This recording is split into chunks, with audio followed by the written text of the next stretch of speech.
Hello everyone, welcome to the extra class English teach with Harshita. आज हम पढ़ेंगे class 10th का chapter 7 glimpses of India. Glimpses means होता है झलक, तो भारत का एक झलक। इसमें 3 पार्ट दिए गए हैं। पहला पार्ट है ए बेकर फ्रॉम गोवा, जिसके राइटर हैं लुसियो रॉड्रिगस। सेकेंड है कुर्ग, जिसके राइटर हैं Lokesh Abrol. And third part है टी फ्रॉम असम, जिसके राइटर हैं अरूप कुमार दत्त। तो आज हम ग्लिम्पसेस ऑफ इंडिया का पार्ट फर्स्ट पढ़ेंगे a baker from Goa. Story start करते हैं। This is a pen portrait of a traditional Goan village baker who still has an important place in his society. तो ए baker from Goa, इसमें एक पारंपरिक गोवा के गांव का जो बेकर है उसका एक पेन पोर्ट्रेट यानी एक चित्रण प्रदान किया गया है। And who still has an important place in his society, जिसका कि उसके समाज में आज भी क्या है, इम्पॉर्टेंट प्लेस है यानी महत्वपूर्ण स्थान है। Our elders are often heard reminiscing nostalgically about those good old Portuguese days, the Portuguese and their famous loaves of bread. तो जो हमारे एल्डर्स थे वो प्रायः उन पोर्टुगीज डेज को याद करते थे और हमें सुनाते थे पोर्टुगीज यानी पोर्टुगीज को और उनके फेमस ब्रेड लोव्स को। Those eaters of loaves might have vanished, but the maker are still here. हो सकता है कि लोब्स खाने वाले ना हो, वैनिस्ड यानी गायब हो गए हो, समाप्त हो गए हो, बट जो मेकर्स हैं आज भी मौजूद हैं। वी स्टिल हैव अमॉन्ग्स्ट यानी हमारे बीच, अस द मिक्सर मिलाने वाले, द मोल्डर यानी उनको बनाने वाले, उनको आकार देने वाले, and those who bake the loaves, और जो लोब्स को यानी पाव रोटी को सेकते हैं, आज भी वो बेकर हमारे बीच मौजूद हैं। Those is old time tested furnace still exist. तो जो सदियों पुरानी भट्टियां हैं आज भी हैं, and the fire in the furnace has not yet been extinct यानी आज भी जो भट्टियों की आग है वो बुझी नहीं है। द थर्ड and the jingle of traditional bakers bamboo heralding his arrival in the morning can still be heard in some place। तो जिस प्रकार अपने बम्बू से यानी अपने बांस की खनक से जो बेकर होते थे अपने आने की घोषणा करते थे, वो आवाज़ यानी जिंगलिंग की आवाज़, झंझन की आवाज़ आज भी कई स्थानों पे सुनने को मिलते हैं। May be the father is not alive, हो सकता है कि उनके पिता जीवित नहीं हैं, but the son still carries on the family profession, लेकिन जो उनके पुत्र हैं आज भी अपने फैमिली के प्रोफेशन यानी अपने परिवार के व्यवसाय को क्या कर रहे हैं, कैरी कर रहे हैं। These bakers are even today known as pader in Goa. तो ये जो बेकर हैं आज भी पैडर के नाम से गोवा में जाने जाते हैं।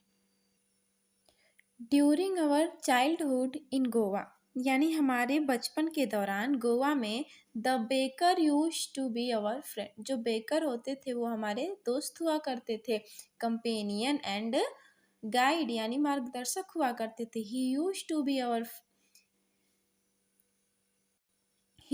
To come at least twice a day, वो दिन में कम से कम 2 बार आया करते थे। एंड वंस, एक बार, व्हेन जब he set out in the morning on his selling round, and then again when he return after emptying huge basket. एक बार तब आते थे जब वो अपनी बिक्री का चक्कर लगाने के लिए, एंड दोबारा जब वो अपनी खाली टोकरी लेकर वापस लौटते थे। The jingling third of his bamboo woke us up from sleep and we ran to meet and greet him। अब जो उनके बांस की खनक होती थी वो हमें क्या करती थी, नींद से जगा देती थी और हम दौड़कर उनके पास जाते थे उनका ग्रीट करने के लिए यानी उनका स्वागत करने के लिए। Why was it so? और ये क्यों था, ऐसा क्यों था कि हम उनके पास दौड़कर जाते थे? Was it for the love of loaves? इसलिए क्योंकि हमें लोभ से क्या था? प्रेम था। Not at all. The loaves were bought by some Paskin or Bastin the maid servant of the house.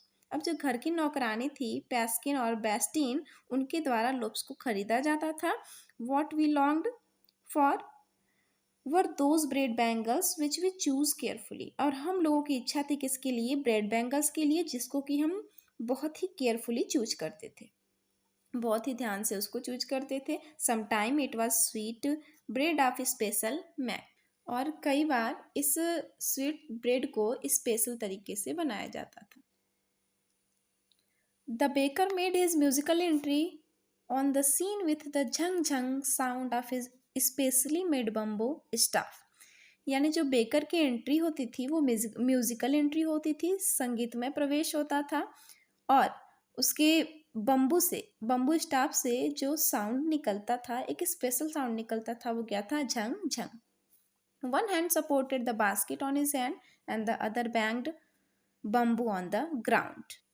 एक हाथ से वो अपने टोकरी को सहारा देता था और दूसरे हाथ से उस बम्बू को यानी बांस को क्या करता था? धरती पे रखता था। He would greet the lady of the house। वह घर की औरत को क्या करता था? ग्रीट करता था, उनका सम्मान करता था विथ गुड मॉर्निंग यानी गुड मॉर्निंग बोलकर, and then place his basket on the vertical bamboo, और फिर अपने टोकरी को बांस पर रखता। And we kids should be pushed aside with a mild rebuke and the loaves would be delivered to the servant. और हम बच्चों को डांट कर, माइल्ड रिबीक यानी स्कॉल्ड यानी डांट कर एक साइड कर दिया जाता था, और जो सर्वेंट होती थी बेस्टिन और पैस्किन, उनको लोब्स दे दिया जाता था। But we should not give up, लेकिन हम लोग भी मानने वाले नहीं थे। We would climb a bench or the parapet and peep into the basket. हम एक बेंच पे या दीवार पर चढ़ते और बास्केट में देखते थे, पीप यानी झांकते थे। Somehow I can still recall the typical fragrance of the loaves for the elders and the bangles for the children। तो किसी न किसी तरह मैं आज भी उन लोब्स की फ्रेगरेंस यानी सुगंध को याद कर सकता हूँ, और जो लोब्स होते थे वो एल्डर्स के लिए, एंड जो ब्रेड बैंगल्स होते थे वो चिल्ड्रन के लिए। इसको याद रखिएगा, जो पावरोटी यानी लोब्स होते थे वो एल्डर्स के लिए, बड़ों के लिए, और जो ब्रेड बैंकल्स होते थे वो चिल्ड्रन के लिए। Then we did not even care to brush our our teeth or wash our mouth properly. तो हम इसका ध्यान नहीं देते थे कि हमें टूथ ब्रश करना चाहिए, तो इसका हमें कोई परवाह नहीं था। And why should we? और क्यों हो?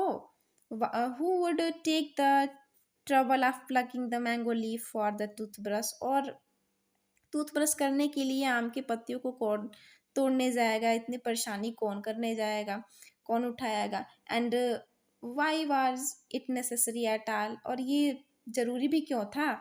The tiger never brushed his teeth. क्योंकि जो टाइगर होता है वो अपने टीथ को कभी साफ नहीं करता, वो कभी ब्रश नहीं करता। Hot T could wash and clean up everything so nicely after. जो गर्म चाय है वो सब चीज़ों को अच्छी तरह से साफ कर देगी।